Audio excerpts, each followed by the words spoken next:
आपने कहा था शो के दौरान कि आपके जेंडर एफर्मेशन सर्जरी के लिए जो 50 लाख लगने वाले हैं, तो अर्जुन ने प्रॉमिस किया था कि जब वो जीतेंगे तो उसमें से 10 लाख वो आपको देंगे।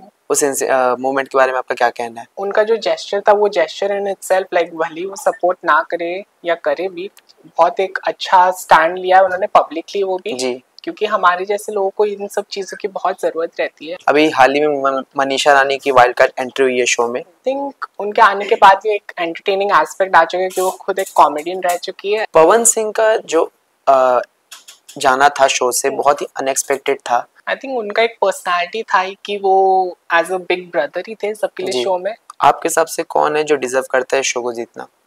अर्जुन। आई थिंक झलक दिखला जान, खतरों के खिलाड़ी, ये दो शोज है जिसमें मैं बहुत इंटरेस्टेड रहूंगी। Hello everyone, this is Achyutam Pandey और आप सब देख रहे हैं बॉलीवुड स्पाई। आज हमारे साथ है very talented Anaya Bangal. Thank you so much. Welcome to Bollywood spy. Thank you. सबसे पहले जानना चाहेंगे आपका जो इविक्शन था बहुत ही शॉकिंग था, डबल इविक्शन हुआ, वहां पर क्या माहौल था जब आप लोग को पता चला? कि आप पहले से एक्सपेक्टेड था, आपको लग रहा था कि आप इविक्ट होने वाली हैं? आई थिंक एक्सपेक्टेड नहीं था क्योंकि मैं लास्ट पर्सन भी थी नॉमिनेट होने के लिए, एंड उसके बाद भी दो लोग चुने गए वोट आउट होने के लिए, एंड उसके बाद जाके मैं एलिमिनेट हुई, वो भी दो लोगों के साथ।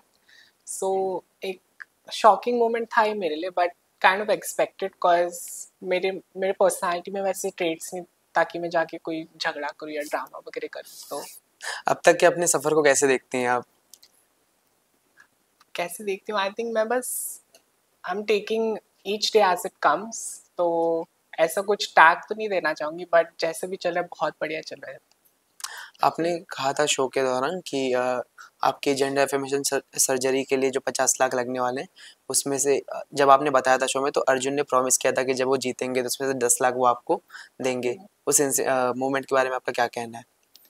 आई थिंक उनका जो जेस्चर था वो जेस्चर इन इटसेल्फ, लाइक भले वो सपोर्ट ना करे या करे भी, बहुत एक अच्छा स्टैंड लिया है उन्होंने पब्लिकली, वो भी जी, क्योंकि हमारे जैसे लोगों को इन सब चीज़ों की बहुत ज़रूरत रहती है, एंड जो ट्रांस लोगों को बेसिक नीड्स रहती है सर्जरीज के थ्रू पूरी हो जाती है, and I think that's a very like very heart warming gesture from.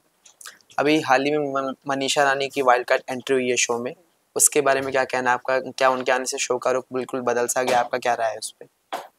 I think उनके आने के बाद भी एक एंटरटेनिंग एस्पेक्ट आ चुका है कि वो खुद एक कॉमेडियन रह चुकी है, एंड उसके साथ ही आरुष और उनकी जो जेलिंग हो रही है वो बहुत बढ़िया दिखती है आरुष स्क्रीन आप पे। पहले से जानती थी उनको? नहीं, मैं उन्हें नहीं जानती थी, मैं आरुष को ही देखी हूँ पहले से, आरुष कुब्रा और जो भी सेलेब्स है जी, आखिर में। बिल्कुल। पवन सिंह का जो अ, जाना था शो से बहुत ही अनएक्सपेक्टेड था जब वो निकले।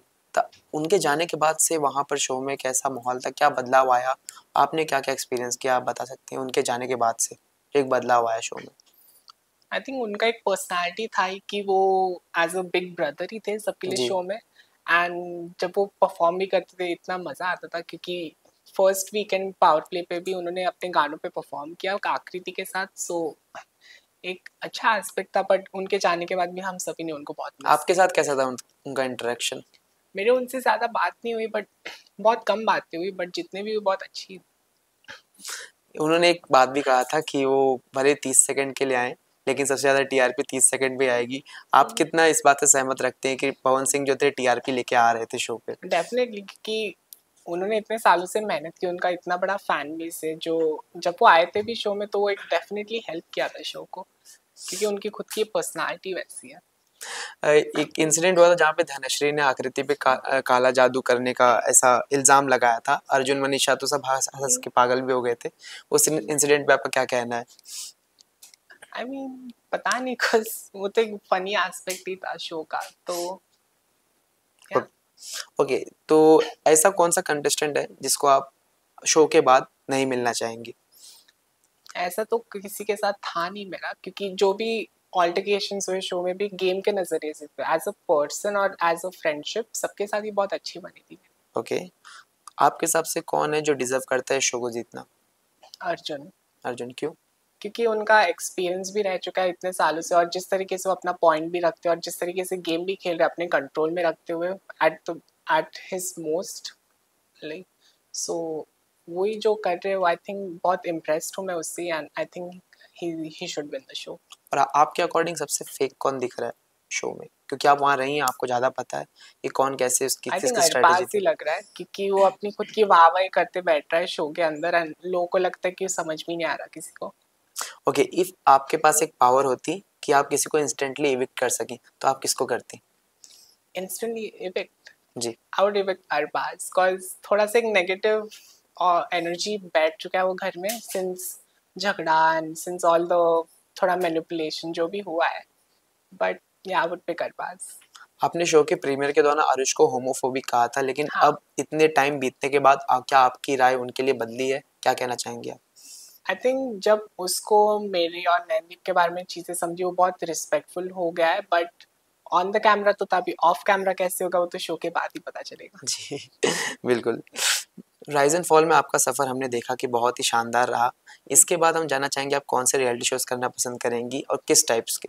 आई थिंक झलक दिखला जन, खतरों के खिलाड़ी, ये दो शोज है जिसमें मैं बहुत इंटरेस्टेड रहूँगी क्योंकि वहाँ पे ज़्यादा ड्रामा या क्रिएट नहीं करना रहता, बस आप गेम खेलो या तो अपना टास्क करो या तो डांस करो, तो वो मेरे हाथ में रहेगा करने का, so I will give my best.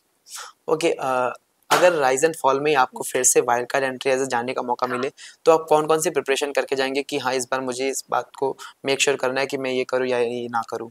अगर मुझे उसका मौका मिले तो मेरे पास एक एडवांटेज है कि मुझे सभी के एंगल्स पता चलेंगे जी। क्योंकि मैं शो देख भी रही हूँ एंड वो एंगल्स कहाँ पे मैं खुद से यूटिलाइज कर पाऊंगी। और जो मेरे पे भी टैग बैठा था कि मैं ज़्यादा बोलती नहीं, विच इज़ ट्रू क्योंकि मेरी पर्सनैलिटी वैसी है, बट जहाँ पे भी ज़रूरत रहेगी जब मैं रूलर्स के सेक्शन में आऊँगी तब जाके मैं ज़रूर अटैक करूँगी। जी।